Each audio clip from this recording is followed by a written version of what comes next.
Aujourd'hui, je vous présente un portable qui essaie de marier deux mondes. Une configuration musclée et un grand écran OLED, sans aller jusqu'au PC créatif haut de gamme. Cet Asus VivoBook 16X1605 VASH2457 arrive avec une dalle 16 pouces OLED, 24 Go de mémoire vive, 1 Teraoctet de SSD et un Intel Core 9270H. Dit comme ça sonne très bien. Mais à 999 € au lancement, et sans système d'exploitation préinstallé, est-ce vraiment une bonne affaire? On regarde ça ensemble. Le microprocesseur.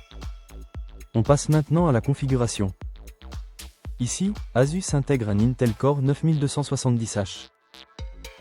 D'après Intel, on parle d'une puce mobile avec 14 cœurs au total, dont 6 cœurs performance et 8 cœurs efficients, pour 20 threads, avec une fréquence turbo pouvant monter à 5,8 GHz. La partie graphique reste intégrée, avec Intel Graphics à 96 unités d'exécution, et je ne vois pas de NPU dédié mentionné sur la fiche officielle Intel. En clair, ce n'est pas une puce pensée comme une plateforme IA moderne de type Core Ultra, mais plutôt comme un processeur H orienté performance générale. Mon avis, c'est qu'il se place clairement au-dessus d'une puce bureautique basse consommation de série U pour le multitâche lourd, les gros projets et les usages soutenus, mais sans l'appui d'une vraie carte graphique dédiée pour la création 3D ou le jeu sérieux. L'écran.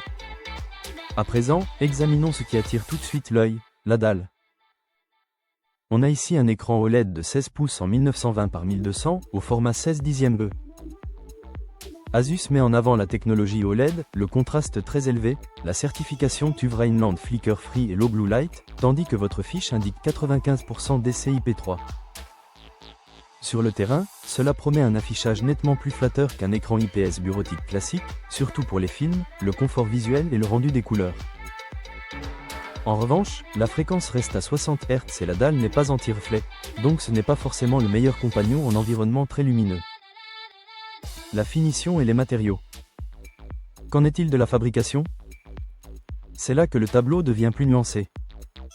Asus met en avant une charnière à 180 degrés, une résistance 1000 STD 810H, un cache webcam et son traitement antimicrobial garde plus sur les zones fréquemment touchées.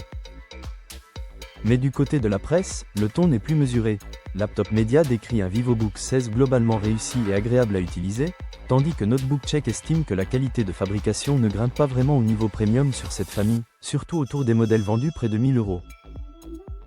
Avec un châssis en plastique sur votre version, je dirais donc qu'on a un portable sérieux et pratique, mais pas un produit luxueux dans la sensation en main. L'usage au quotidien. On arrive au concret. Ce modèle dispose de 24 Go de RAM DDR5, d'un SSD de 1 Teraoctet, d'un pavé numérique, d'un clavier rétroéclairé et du Wi-Fi 6. Pour de la bureautique avancée, beaucoup d'onglets, des outils un peu lourds, de la retouche légère ou du montage occasionnel, la base paraît franchement confortable. En revanche, il faut garder les pieds sur terre. La webcam reste en 720p, la sortie HDMI est limitée, il n'y a pas d'Ethernet, et la batterie de 50 Wh peut sembler un peu juste face à un processeur H de 45 watts et à un grand écran OLED. Donc oui, ce VivoBook peut être agréable à vivre, mais je le vois surtout comme une machine de travail polyvalente à utiliser souvent près d'une prise, pas comme un champion de la mobilité. Le prix est le verdict. Alors, faut-il s'y intéresser? Oui, clairement, si vous cherchez un 16 pouces avec un bel écran, beaucoup de mémoire et un processeur plus ambitieux que la moyenne bureautique. Mais à 999 € au lancement, j'aurais tendance à le juger intéressant surtout si vous valorisez vraiment l'OLED et la réserve de RAM.